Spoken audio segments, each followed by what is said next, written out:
All right, welcome back.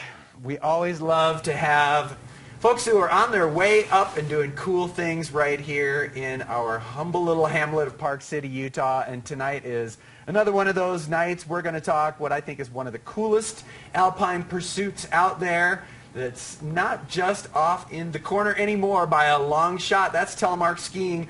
And we have Park City High School minor and telemark skier extraordinaire Tucker Volbrecht. And Tucker has been kind enough to bring along his assistant Tom tonight. So the Volbrecht show is in the house. Guys, welcome. Thanks for coming. Yeah, thanks for having us. Good to see you. So Tucker, I understand that you got a little bit of early exposure to telemark from the old man over there, but tell folks a little bit about your background of skiing and then really getting into telemark skiing.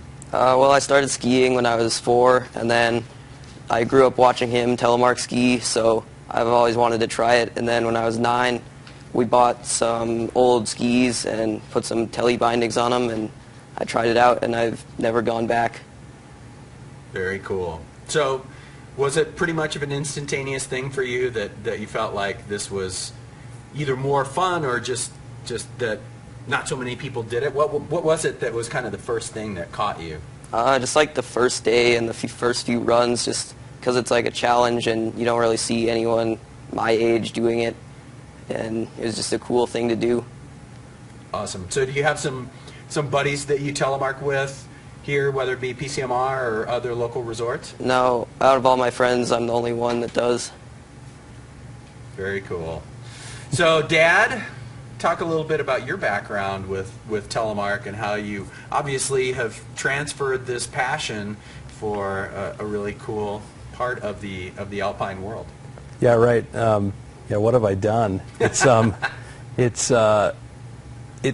20 years worth, and gosh, my first tele skis were 208s and about that wide and leather boots, and we've come a long way with big burly 4-buckle plastic boots and big fat skis, and it's a different world, and guys like Tuck are taking it to a totally different level and doing stuff that we never thought was going to be possible on tele skis. You know, we all started out just to get into the backcountry, and you know, rondo gear, you know, AT stuff now it was non-existent. It was really bad and heavy and unreliable. So that really the only way to get back there was to tele ski, and it's just progressed into some pretty cool stuff. It's been fun to watch and been fun to be part of. Yeah, Tucker, talk a little bit about aside from the differences from regular skis and skiers and telemark, are you watching regular guys that are in full bindings as far as what you could do on a pair of telemark skis, talking about being much more aggressive, taking aggressive lines and also getting air and that kind of thing? Yeah, it's fun to watch all of it just because it's all skiing, but if you go to the competitions and stuff, people aren't going quite as big if you were on normal alpine skis.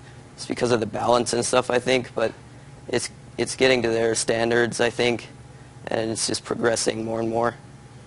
Excellent. Oh, we got a little video of you there. I knew we'd fit that in. Definitely some fun stuff. So talk a little bit about competition.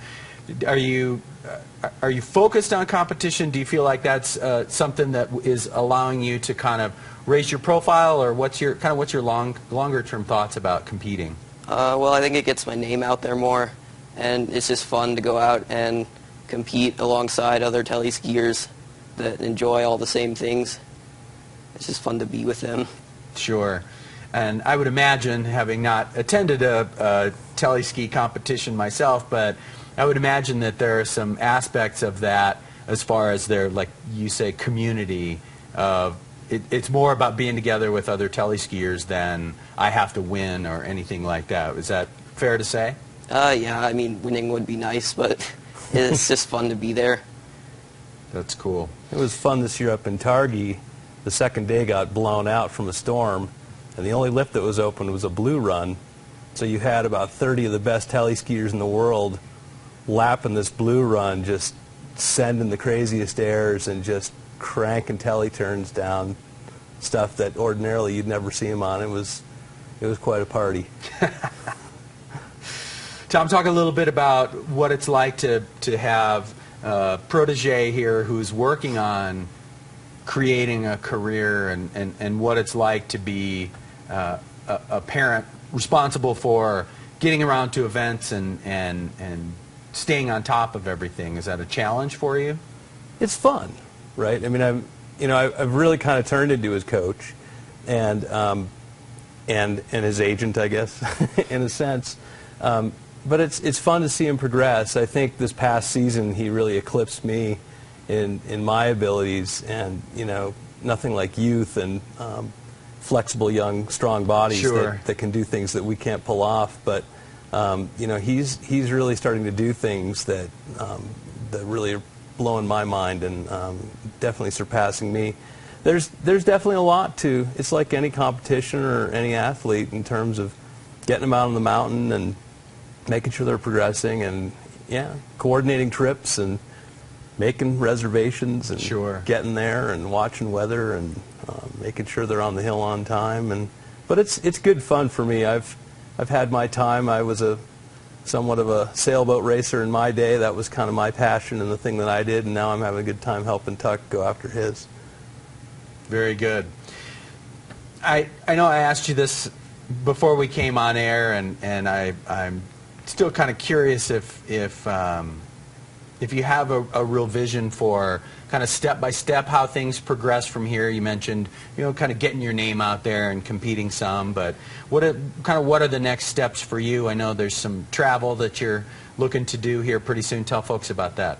Well, this summer I'm trying to raise money to go down to Chile to do this week-long ski camp with Nick DeVore and his coach, K.O. Ogilvy.